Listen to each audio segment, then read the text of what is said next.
So, hello and welcome to a presentation for our trip to Prague this weekend for the marathon with Jumeirah Johns Running Club. So, I've set up this presentation for everybody to have a look about the marathon that we're going to be running on Sunday, just to familiarise yourself with the route, talk through all things marathon, and just basically talk through the race details so that we're all aware ahead of the weekend. Originally, we had planned to do this in person when we reached to Prague, but unfortunately, just with logistics and everybody staying in different hotels, it's obviously not possible. So hopefully you're able to see this video, and hopefully it is somewhat useful for you. So welcome. Most of you know me. I'm Blair, coach at Jumeirah Johns, and I will be with you on Sunday for the Prague Marathon. Hopefully I'll be helping pace a few guys just under the 4 hour mark. So hopefully if you're aiming for around there, then you can join me for it. So really exciting to obviously go for our first big marathon trip with the running club, and really excited to do it. So especially in such a class city as Prague, if anyone's been there before, you will know it's pretty cool. So I'm going to just talk through a little bit about the route, what to expect, and what we're going to see on Sunday in Prague. So should be pretty cool. The route looks pretty awesome, and really excited. So yeah, let's get into it. So first of all, I want to talk about travel considerations. So this is obviously really important, as most of us will be flying in from Dubai. So we basically want to make sure that when we're traveling, we don't put too much stress on our body on the way there. So flights are super dehydrating, so I want to make sure that all of you, when you're traveling, you're at least carrying a nice, decent water bottle with you on the way there, so that you can make sure that you're going to get plenty of hydration in there. On the way there, the worst thing you can do is get on Emirates and take charge of their free beverages and start sort of drinking alcohol. Want to make sure that you're topping up with water on the way, and if you do have any sort of electrolyte supplements, then you can take them. But what I would say is don't try and think, well, I don't normally take this much electrolytes, I'll try and put some more in. Water is fine for the most of it. Just make sure that you stay on top of it. And obviously, if you're flying on Emirates, I have said any issues, name drop Ryan Underwood, our pilot with us. That's a joke, by the way. Don't actually do that. But basically, it will be absolutely fine. Just make sure you stay on top of it. Make sure you double check that you've packed your race shoes and your shoes for walking about after. There's nothing worse than finishing the race and realizing you're going to have to walk to the bar afterwards in the same shoes that you've just raced in. So make sure you also take a pair of comfortable trainers that you can do your shakeout run in the day before. Okay? So the race details, we're starting in the Old Town Square in Prague. If you've been there before, it's a really cool place. So it'll be a bit of historic sightseeing while we're there. Obviously, it's a full distance marathon, unless some of you have entered the half and half. So full 26.2 miles or 42 kilometers, going with a few of the nice course highlights along the way. So it should be really nice in the race. So one of the most important things is the day before. I want to make sure that you pick up your starting number, which without you will not get your official race time. So for those of us that are getting there on Friday, what I'm going to suggest is that we head down to the expo and collect the bibs on Friday. Means that on Saturday, if it's busy, we don't have to stress ourselves with getting too many steps in the day before. Effectively, the day before, we want to make sure that we're carrying out our shakeout run, and then we're spending most of the rest of the day off our feet, just as I'm going to cover, hydrating, making sure that we're doing that throughout the day, and getting our carbs in, which I will cover in a later part. It is important that you pick up your bib. If there's any issues with anyone trying to pick up their bib and they're running late, for example, then please don't hesitate to send me a message or put a message onto the group. and hopefully with your identification we can pick up your race number for you. Just obviously don't forget to actually pick it up. So race day logistics, start time at 9 a.m. So it should be a good idea to get there at least an hour before the start. Familiarize yourself with the start. Obviously there is a bag drop available, but normally I say for these major marathons, if you've got a hotel nearby like we do, just take down the things that you're going to need for the race, which you should have at this point: a marathon belt, your water bottle with your carb or electrolyte drinks, all your gels, etc., and you should be able to just take those things down there, ready to go. So that's normally what I do. Obviously everyone's different. If you want to take a bag down, like I said before, if you want to take a bag down with your flip-flops and something to change out, that's absolutely fine. If you're not planning on going back, get an immediate shower. You'll definitely need to go to the toilet beforehand. There's plenty of toilets before at the race village, so that is fine. But obviously if you've ever been to a major marathon or a big race, you will know the toilets will be an absolute disaster. So if you get down there 30-40 minutes earlier, you've got a chance to go and do these things without stressing about making the start of the race. So that's what I would always suggest: get down early. If you need to go and take something like a coffee to get things going, that's absolutely fine. Just make sure not to over caffeinate before. And then you can not, like, the less stress you can do before the race, the better. So basically it's going to be a cool 15 degrees Celsius at peak in Prague, with around 40% humidity. So what I want to say is just dress as if it's 5 degrees warmer. So basically bring yourself a tracksuit, some arm sleeves, make sure that you're warm before the race. So you can always de-layer as you get to the start. If you get too hot, you don't want to sweat too much, you can always take things off, tie it around your waist. But if you're cold at the start, this will affect your performance, okay? So especially when you're doing your warm-up in the morning, hopefully we'll all be together for this when we all meet, which we'll put on the group, but we want to make sure that we've got tracksuits. There will be donations for charity, so what I would suggest is bring maybe an old tracksuit, something to throw away that you can just give to the charity box. So don't bring something fancy, and then what I normally see is someone brings something fancy, their best tracksuit, and then they put it in the bag drop. They put the bag drop in 30 minutes before the start, and then obviously the 30 minutes before the start is the time where you want to try and stay nice and warm. So ideally you want to put something that you throw away, and then obviously it's not going to landfill, it's going to charity, so that's fine. So we're going to talk a bit about marathon fueling and nutrition. So the marathon is typically, if run correctly, a zone 3 effort. One of the major factors for these races going wrong is underfueling or hitting the wall.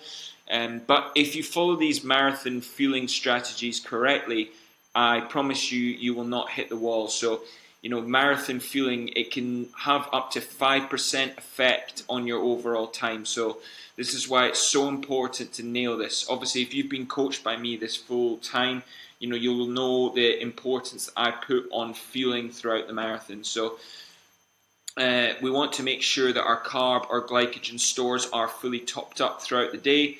And this doesn't just start on the day, this starts 2 days before. So 2 days before, you're going to make sure that you try and hit anywhere between 6 to 12 grams per kilogram of body weight. So that will make sure that your glycogen stores are fully topped up. Now, a lot of people say to me, 6 grams, even that seems like a lot. If you're, if you're a 100 kilogram individual, that's 600 grams of carbs. Won't I get fat? Won't I sort of, what will that do to my body? But the idea is you're probably going to eat the same amount of calories that you eat in a normal, typical day, but the difference will be that you will reduce the amount of other calories consumed in terms of fats and proteins. Now, normally for the 2 days leading up, I will say to people, try and keep your fats to a minimum and try and keep your proteins to an absolute minimum. So, Ideally the day before or 2 days before, you don't want to be eating a steak dinner with chips. The typical dinners that you're going to be looking at is having something like pasta arrabbiata, something simple pasta with a simple tomato and sugar sauce, something not too fatty like a spaghetti carbonara, something that's going to have high fats in it, that's going to sort of make you feel a bit rubbish. And you're going to make sure that you're topping up your carb stores. If you over top up, you'll know about it, but it's more than likely that you're going to underfuel. Now, this is obviously, if you're a nutritionist and you listen to this, you're probably going to be thinking, well, this doesn't sound right. But every single time that you have a meal, in between meals, if you're able to top up your carb stores with easy, simple carbs, and that might be something simple like an apple juice, something like a Gatorade, a Powerade, Lucozade. If you're able to keep topping up these stores throughout the day, then it's obviously beneficial. When people try and break down 600 grams, they think, okay, that's three meals of 200 grams carbs in pasta. Okay, that's going to be so difficult. So if you want to break it down into, say, in the morning, you're going to have oats with banana and honey, and then you're going to have a snack. Maybe you're going to have some like English muffins warmed up, and then you're going to have maybe a carb drink with that, something like a Gatorade, which has 30 grams of carbs. That's all going to sort of contribute to the topping up of these carb stores. So it's super important to keep going. And then at night, you can have your pasta, you can have your pizza, maybe some bread. And then before you go to bed, you might have something simple. My favorite thing to go for in this sort of time is always Cocoa Pops. It's just dried rice with a bit of chocolate in it. Or you can have Rice Krispies. So in between meals, if you're having a bowl of Cocoa Pops, maybe with an apple juice, you're getting an extra 120 grams of carbs as you go. So this is super important. Now, coming to the day before the pre-race meal, you want to try and eat 2 hours before. So what you want to take back, that will be 7 a.m. for most of us. So you're going to look at getting 2 grams per kilogram of body weight of carbs. Okay, so that will be, say, for example, myself, I'm 80 kilograms. I'm going to try and go for 160 grams of carbs before the race. So I normally will do that with Cocoa Pops. And I know a lot of people have said to me, they've messaged saying, listen, I'm traveling, I don't know what I'm doing. You can always go to a shop, buy a box of Rice Krispies, Cocoa Pops, or if you've been used to the meals you've been used to during your training, oatmeal, you can always prepare that stuff in your hotel room. Obviously, if you're in a fancier hotel and you've got a sort of breakfast that's available, double check with them the day before what they have for breakfast and try and cut out any variables. You don't want to be going in the morning and saying they only have eggs and bacon and sausages. That's not the kind of thing you want to be eating. You want to be eating carbohydrate only. And if you want to take your own extra stuff like your dates that you maybe would have here, that's also important. An hour before, you want to be having 500 to 1500 milligrams of electrolytes in 500 mils water. The only thing I will say with that is, obviously, if you're not used to having that amount of electrolytes and you've never had electrolytes before, be careful. I don't want you to do something on race day that you haven't done before. And I think that goes across the board for this whole thing, is if all of this is sounding so foreign to you and you don't normally have this level of carbohydrates, etc., then obviously I want you to stick to what you know, but I'm just telling you that this is the appropriate advice. 15 minutes before the race, I would normally suggest maybe having a caffeine gel with 30 grams of carbs with 100 milligrams of caffeine, just to get your engine going, ready to go. Caffeine is proven to improve the performance of your race. Now, this goes back to my previous point. If you don't normally have gels with caffeine in it, then please avoid this step. Please just have your typical 30 grams of carbs. Now, this doesn't have to be a carb gel. This might be something like a banana, which has 15 to 20 grams of carbs in, but you need something just before the start, just to top up your glycogen stores before you get going.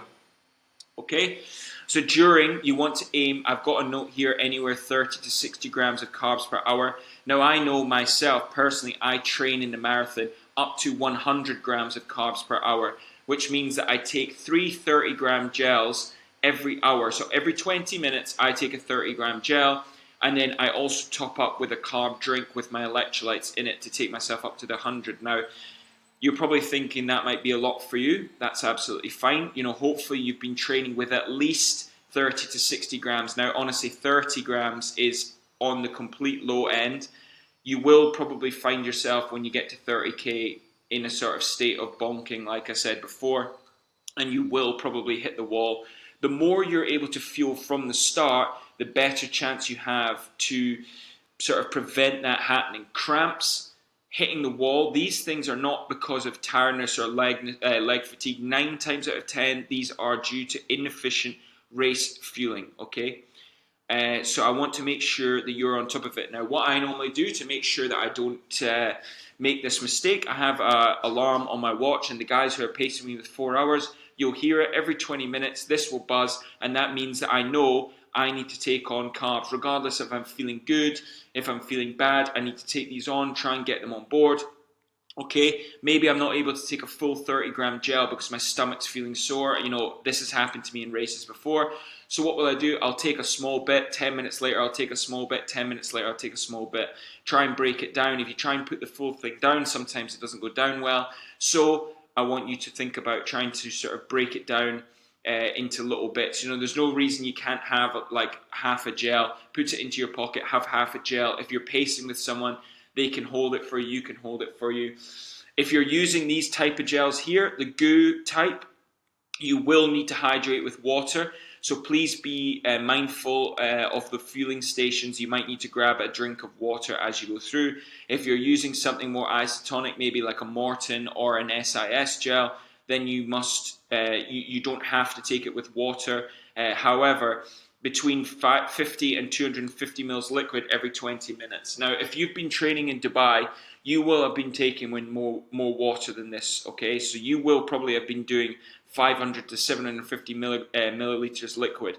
But as I mentioned, it's going to be 15 degrees or less. So the chances are you're not going to be needing to take on that much water. So what I will say is drink to thirst and don't overhydrate. So overhydration is actually one of the leading causes of hospitalization when it comes to the marathon on hyponatremia. So just make sure that you're not overhydrating. Drink to thirst and you'll be absolutely fine. I have said you can have a caffeine gel every 45 to 60 minutes. As I've said, this has been a proven performance enhancer when you come to the marathon. Obviously, if you've not been taking the caffeine gels, don't be silly and take them, okay? This is just purely best case scenario. If you have been training, I will be doing this, and it's obviously good to have a little caffeine boost, especially as you get towards that 30-35k mark when you're really hurting. This will be able let you kick on. Electrolytes are very dependent. Obviously, conditions aren't in a situation where you necessarily need them, but what I will say is you can get tablets. Precision Nutrition do really good ones. 250 milligrams of sodium to save you drinking your electrolytes. You can have these tablets in your marathon belt, 4 or 5 of them, that if you sort of start to feel the like something like cramps, you're able to take them. Hopefully, I should have spare ones on the day and should be able to take them. So if anybody needs them and wants a packet of them to take on the day, that you can let me know. After, very important, water and electrolytes. Again, drink to thirst. And then have, as soon as you can, a small meal with carbs and proteins. This just will help your recovery, prevent injury for the days coming after the marathon. If this is your biggest race of the day, I imagine you're probably going to celebrate your PBs. Hopefully the guys that I've been coaching will be taking a PB away with them. And then, you'll sort of not be that worried. But I will say that it is super important, especially if you are somebody who might be partial to a few drinks after. You will want to make sure you eat something, okay? So in race fueling strategy, this is the one where I've said obviously 30 to 100 grams depending on your person. The professionals are probably having upwards of 120 grams of carbs. So this is something that is possible. You want to, if you do not take the gels, then you're going to have sort of different fuel sources. Just be, sort of careful what you're taking. These, sometimes if you have too many rich foods, this can have an effect on your stomach. So just be careful and be mindful. Do not use anything that you have otherwise not used before. If you are listening to this and think, I've not done any of these carb intakes, I've not done any of this stuff before, it's only Tuesday. That means you have a number of days to practice taking on fueling. Now, I know you don't want to run because you're in deload mode, But you are able to try these gels. 1 or 2 gels are not going to affect you. You can take them on a walk.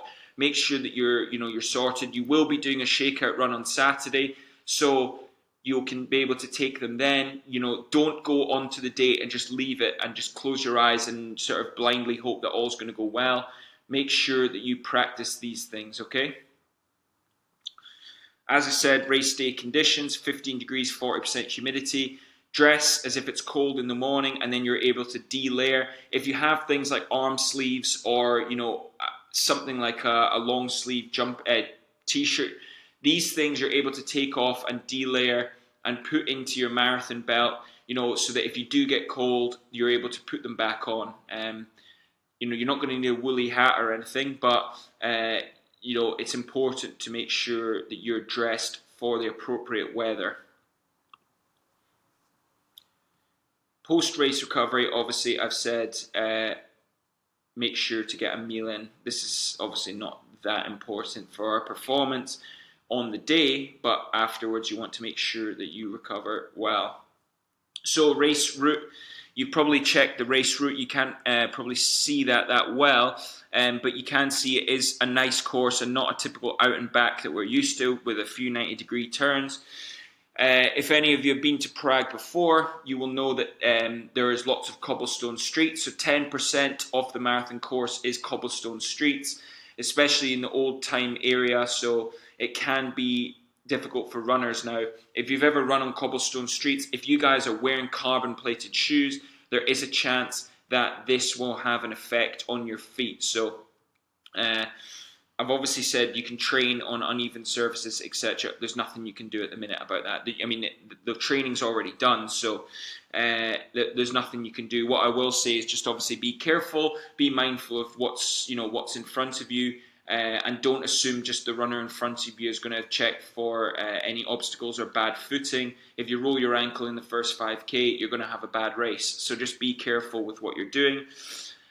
So there's 10 crossings over the river. If anyone's ever been to Prague, you will know these crossings normally comprise of a little climb of 4 to 5 meters up and over each of the bridge.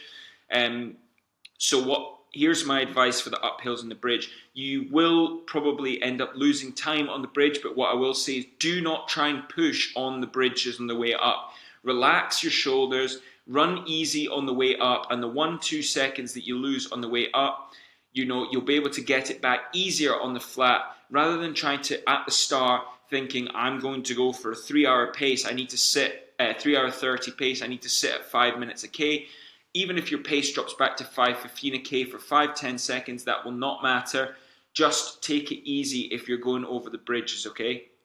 Take a chance to take in the race, relax your shoulders, smile and enjoy the time. There's no stress on this part, okay? And I must emphasize that you must not try and be a hero on the way up. You will not win the race on this section, but you may lose it, okay? Majority of the route is absolutely flat. It's about as flat as we're used to here. So obviously there's no issues with actual hills, etc. There is a few bridge crossings and underpasses.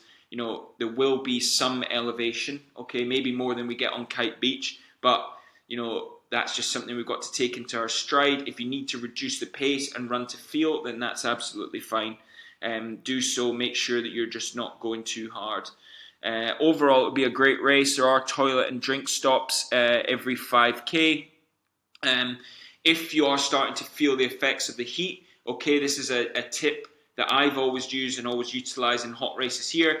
As you pass through the water zones, take 2 or 3 water cups in each of your hands over your head, making sure that you don't wet your feet at the same time, and try and cool down your body temperature as you're going through these water zones. It might not feel like you're doing a lot, but obviously if you're cooling down your head, this will cool down your overall body, and then you can also grab yourself a small bit of water to drink. So this is a really good tip, especially if you're feeling a bit sick and feeling like you're struggling a little bit.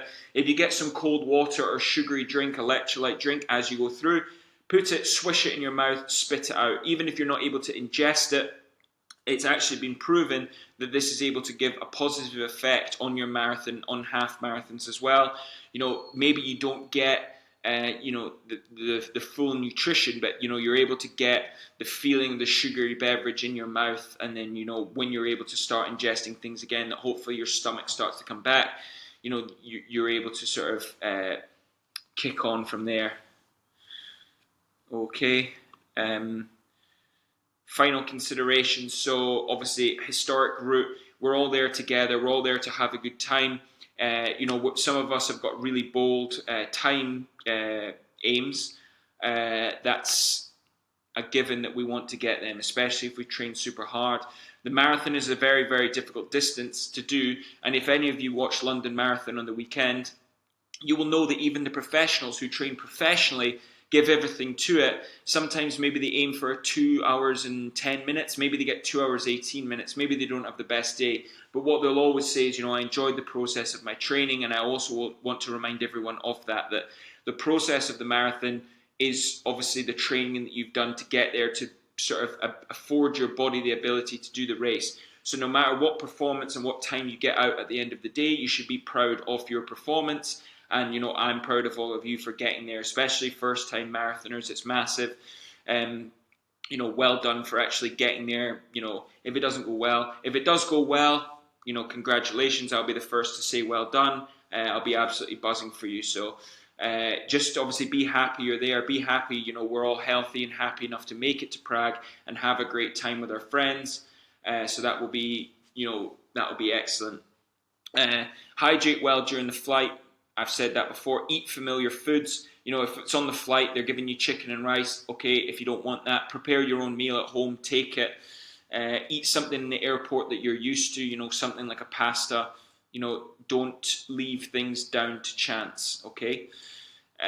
Be cautious on the road. The tram tracks. Actually, I never mentioned that. I was supposed to say we cross lots of tram tracks. If you roll your ankle, you're going to have a bad time. So basically, just be mindful of your feet. We're not running on perfect kite beach here. Fueling strategy, prioritize carbs in the days leading up. Make sure that your fuel is predominantly carbs in the days leading up. Make sure that you're hydrating well on the way there. And then making sure that we're having enough carbs on the day itself. If anything, I want you to make sure that you're having more. For the guys that are pacing with me, just under 4 hours, I will be shouting at you to eat. And then we'll be going there. Final tip, enjoy the experience and, basically have a real good time. I'll be there to celebrate with you, so it'll be absolutely fantastic. Now, I have some questions. So basically, I had a question about, most of the other questions were about fueling. Obviously, I've answered that in there. If you have specific ones about how many grams you should be having for your own person, then please message me. Pacing strategy. Okay, so if you have been training, hopefully you should know what marathon pace you're going to be running. But what I will always say is for the first 5 kilometers, I want to make sure that you ease into the race. I always say that the best marathon times come from either an even split or a negative split. Now, the negative split is obviously a very difficult thing to do. So what is a negative split? That means starting slower than your final race pace and then building up every sort of 5 kilometers, adding time, adding speed, and then finishing with a faster time. So, for example, if you're going for a 4-hour marathon, that means you need to run at 5:41 per kilometer. That might mean at the start, you probably want to start around 15 to 20 seconds slower than that, around sort of 5:55, 6-minute pace for the first few kilometers. Ease into it. There will be crowds. It is a mass participation start. So what I want you to do is just think about this time. Do not waste any energy on trying to get past people unnecessarily. Relax your shoulders. Ease into it, okay? And, these seconds we will make back. It's absolutely fine. By the time we get to around 5K, you should have settled into your marathon pace. So if you're going for 4 hours, you're going to be settling into your 5:40 pace. Relax your shoulders, and then I will sort of aim for even splits throughout for our team. However, if you are going for negative splits, then you want to gradually start to increase. If you have got a Pace Pro thing set up on your Garmin, then obviously follow what that says. The GPS might go off, so you might need to pace by feel. So basically, that's, if the worst thing you can do is go off like a bat out of hell and overpace these runs. You've probably seen all the stories from people in the marathon at the weekend who did that. You're going to have a bad time, okay? There is a sort of theory of people about banking time. Now, there is obviously good marathoners that say that this might be a good strategy, and if you have run this way before and you're confident that you know what you're doing, it is an advanced pacing strategy, something that people say, right, well, I'm going to get the time when I'm fresh. If you are a beginner and it's your first marathon, I cannot tell you how much I do not advise this method, okay? I personally did it for my first ever marathon, and I had the absolute worst time. The last 10 kilometers, I literally was praying to God, asking Him to help me finish the race. That's how bad it was. So, do not go out with this strategy if you've never done it before. If anything, I want you to reserve time and think, right, I want to be strong towards the end. I want to finish the marathon thinking it was an excellent experience. I don't want to finish the marathon thinking that, I had the absolute worst time of my life, okay? So that's all I want to say about that. I've answered all the other questions that people asked about gels and carbs, and then post-marathon recovery. So post-marathon recovery, I want you to focus on doing basically no structured activity for the 2 weeks following the marathon, especially if this is your biggest race of the season. By no structured stuff, that does not mean you can't go for a run or a cycle or a walk. But what I mean is, if you say come back the week after, you're going to be feeling these effects for up to 2 to 3 weeks. Obviously, if you're less trained individual, you might even be feeling this for up to a few months, okay? So I want you to think about just movement is medicine, light movement, cycling, going out for a walk with your family, enjoying time with your friends. This is the kind of thing that is going to help your recovery. The worst thing you can do is start immediately hammering back into a training program. Give yourself a chance to recover. Make sure you refuel and just enjoy the fact that you are now a marathoner. This is super important. So just enjoy it, and then obviously be proud of your performance. No matter what happens, you can be happy with it. So there's no more questions, and hopefully I've waffled on enough about this. So I want to say thank you very much for obviously taking the time to watch this video. I will be putting it out on YouTube. You can go back, rewatch it, go back, message me, answer any questions. Hopefully you all subscribe to my YouTube and watch all my different stuff anyway. I mean, that's part of the price of me doing all this stuff. You have to subscribe. So thank you very much. Appreciate this. And thank you very much. And if you've got any questions, then send me a message.